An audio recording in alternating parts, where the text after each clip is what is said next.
This is the Ben Herman Show. I'd love to find out, man, like, what are you the most excited about in 2023? So every year in our community, one of my big passions is always the light that shines on new DJs as they go from not knowing and overwhelmed to the light bulb moment where they're just like, oh my gosh, I can do this thing. So I encourage both the licensees or people who want to get a better process, because it weans a lot of people out. And we actually need to wean a lot of people out. We're only looking for winners here and people who are thoroughbreds and people who have that personality. And so it's really important to have these hurdles, even though people are like, why are they doing this for this job, you know, a beginner job that, you know, but anytime we bring somebody onto the team, they're going to change our culture. So we need people to change our culture for the better. Yeah. I had a chance to talk to a lot of the new team members at JJ's birthday party yesterday, and it was so unique to hear because a lot of them said, you know, I've applied for a ton of jobs, but this was just such a unique interview experience that really sets you guys apart. They're like, you know, since I've applied to so many jobs, you get handed an application, you fill it out, you might include your resume in a cover letter, and that's about it. And then they schedule an in-person or phone interview, and then they do a gut check and they hire you or not, right? Versus with us, I mean, one of the team members that sticks out to me had mentioned that, you know, when he sat with you, he actually started tearing up. Like, he got really emotional. And he's like, you know, I've never done that before in a job interview. That, you know, to be able to get that real and vulnerable inside that space without feeling judged at all, right? It just set the tone like, whoa, there's something different happening here, right? So I think that the hiring experience can also portray that a little bit of like, hey, you signing up here is different than just a normal job, right? And it really is, you know, whether, you know, when I look back at the team members who've been on this team, we're blessed to have a high quality of person. Absolutely, yeah. Make it through our hiring process. And part of that is this interview process where we ask them to be vulnerable, and the people who are willing to open up and share things that might not seem in an interview to portray them in the best light. Those are the people that we're just like, you know, that person has the heart and they might have the drive and the passion that will make it through a busy, hectic season. Definitely. Because you have to have compassion, empathy, humility, passion, you know, drive to make it through a busy wedding season, because you're dealing with another client on their best day, and sometimes they come with their own set of nerves. And so you have to have a big heart. You know, I'm curious to find out. So in regards to the event industry here in California, right? We're not just talking about DJs, we're talking about event coordinators, venues, catering companies, on and it goes, right? We happen to be way larger than any of them, right? So we're not just the largest DJ entertainment company and most established in our county and community. We happen to be the largest event vendor, period, right? Why is that?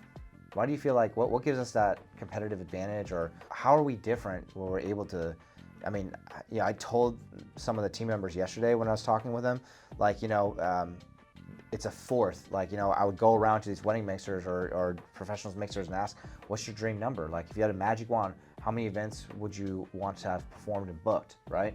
And a lot of them said, which I thought was a fourth of the amount of events that we do. But then after thinking about it, it's actually a 10th, right? Which is crazy. Yeah. Why? Why is that? Like, what makes us different? I mean, you know, whenever I talk to somebody who interviews in with us, I give them our kind of mission statement, which is we are on the mission to be the biggest business in the entertainment industry. And the way that we're going to do this is by choosing the right people and the right systems. And so we have systems in place, thanks to you and your research on how to build a good business, that has allowed us to grow. And I think a lot of other vendors and businesses, they're passion businesses. So people got into them because they were just like, oh yeah, I love weddings and I want to get into that. And then what you see is whenever other vendors try to do the same thing that we've done and grow, it is tremendously scary. You know, it was tremendously scary for you to go from one person to two people, because that means that that second person, you can't be at that event and vouch for them doing the same job that you did. Right? Yeah. And as it's gone to multiple people, it's tremendously scary there. And then you took the next step this year where you said, guess what? I'm not only not going to be at the individual events, I'm not going to be here physically for the company that I raised from my trailer to where I am now. And so you move to another state. All of this growth is tremendously scary. And when I talk to other vendors, they might dip their toe in, but because what happens is any type of growth, you are going to fail, you know, and the failure is super painful. So talking to somebody or your team member hasn't done well on your event, painful. And so a lot of triggering for me, man. Yeah. And so one of our core values is sometimes you win and sometimes you learn. So we take all quote unquote failure as feedback into how can we get better. Now sometimes that is really painful. Really painful. And embarrassing. And sometimes it's super embarrassing. But if you can take it from the lens of like, all right, this is a learning experience. I have to actually take full responsibility for this so that I can learn and grow. Then you can get better from that, you know? And that's how you've grown to where you are now. And that's how we continually in our company to grow. And I feel like because failure sucks so bad, a lot of the other vendors, they're not willing to do that. Yeah. I do have to tip my hat off to you, man, because the thing is that I don't think, regardless of how awesome the systems are, if we didn't have the right people and we didn't have a JJ, I wouldn't have felt confident enough to move out, right? Like out of not even like town, but the state, right? I'm in a whole different state now, right?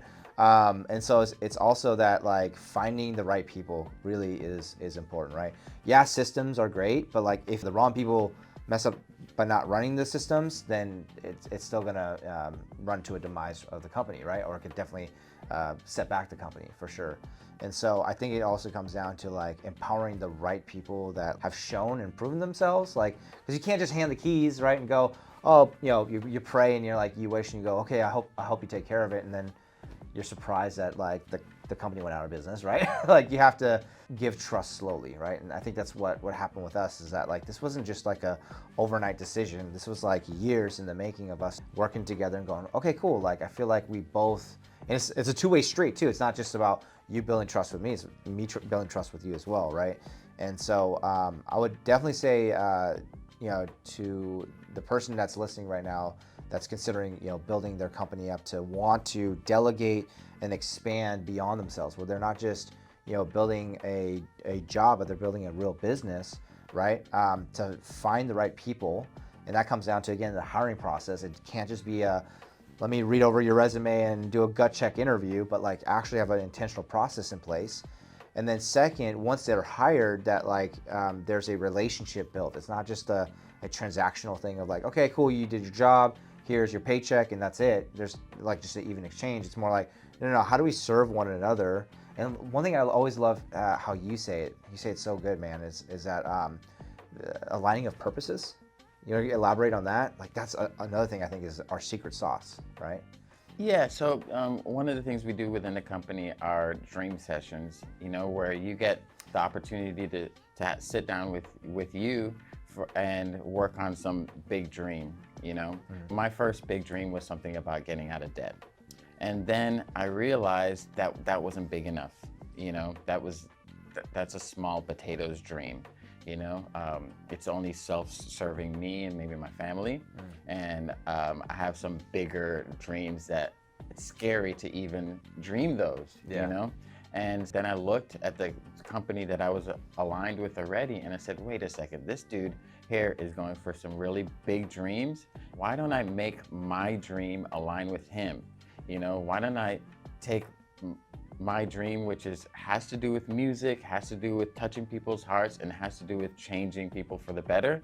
Why don't I see how I can massage that so it aligns with this vision?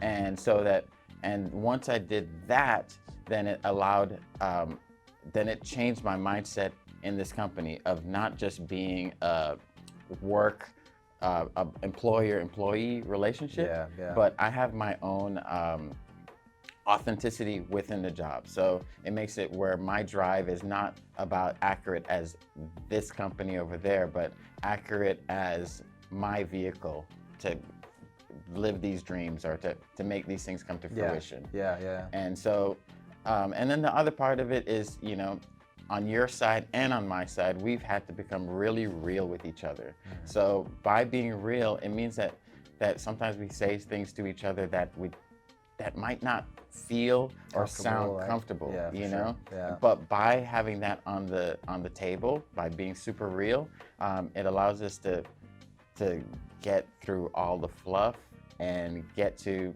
the changes that you have to become the person that you want to be. Yeah. So the person that I am now is definitely not the person that I was a year ago, 2 years ago, 5, 10 years ago. I was a different person, you know, different cells even, you know. Yeah. And to get there, I needed somebody to call me out sometimes on it. Like, dude, I see this part of you, and what you're telling me sounds kind of selfish, you know. Those are hard words to hear, but the fact that I was willing to hear it and later come back and say, dude, you're right, has allowed me to grow, and has allowed me also to have empathy whenever I'm in your position and have to tell that to somebody else. Gotcha. Because that's Yeah, now being a leader, right? For sure. Yeah. Yeah, and I think also what happens with that, like raw transparency, you know, not the fluff transparency, but the raw and the sometimes cutting transparency, because it feels cutting a little bit, right? Is it's trust building though, right? Like I think that's what I've taken away from our conversations. It's like, yeah, there are times where you know, we leave a little heated from our talks, and then we always come back though, and we're like, you know, but I could tell it was out of a loving place. They're leading a team and they're like not as, you know, real, like and transparent, like they may be wondering why there's a lack of trust potentially, you know. Yeah, and again, all this stuff is super scary to get real with somebody, because that person can turn around and say, you know, screw you, I'm getting out the door. Totally, right? So Yeah. that's super scary, but if you don't do that, then you're giving both yourself and that other person a disservice. And it's true in our relationship, when we've done that, even if I have said screw you in the short term, I would, you know, the fact that we came back made this relationship, the relationship I have with you, one of the realest relationships that I have in my life, because of the fact that I know that if I talk to you about something, you're gonna give it to me, at least your side of it, real. And I feel like it's reciprocal. Oh, for sure. Definitely. What kind of advice would you give in regards to helping and empowering the next JJ in their company, right? One of them is again, we come back to trust.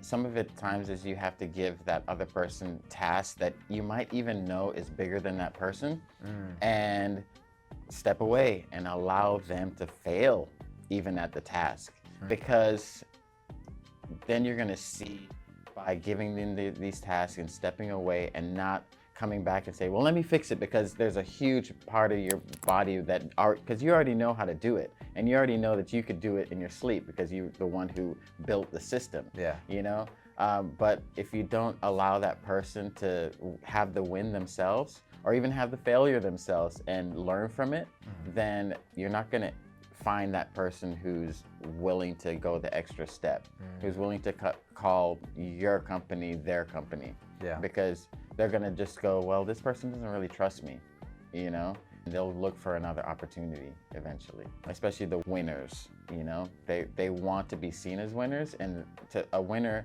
needs trust that you know that person is gonna run when you give them the reins, you know? Yeah. But again, sometimes we win, sometimes we learn. Everything is a learning process, from the DJing to managing people to doing graded events, the whole thing. So people are gonna fail, and you have to be there when the person does fail, which they will, to be like, all right, what did you learn from that? And not be super upset, even though you might be, because you know you could have done it better yourself, and learn how to manage it, you know, because that's one thing about the leaders, the great leaders, is they have a higher capacity of dealing with frustration. So yeah. even though you might be super frustrated that it's not going the way that you want it to, being able to manage that frustration allows that other person to kind of see and grow and all of that through the lens, you know? Yeah.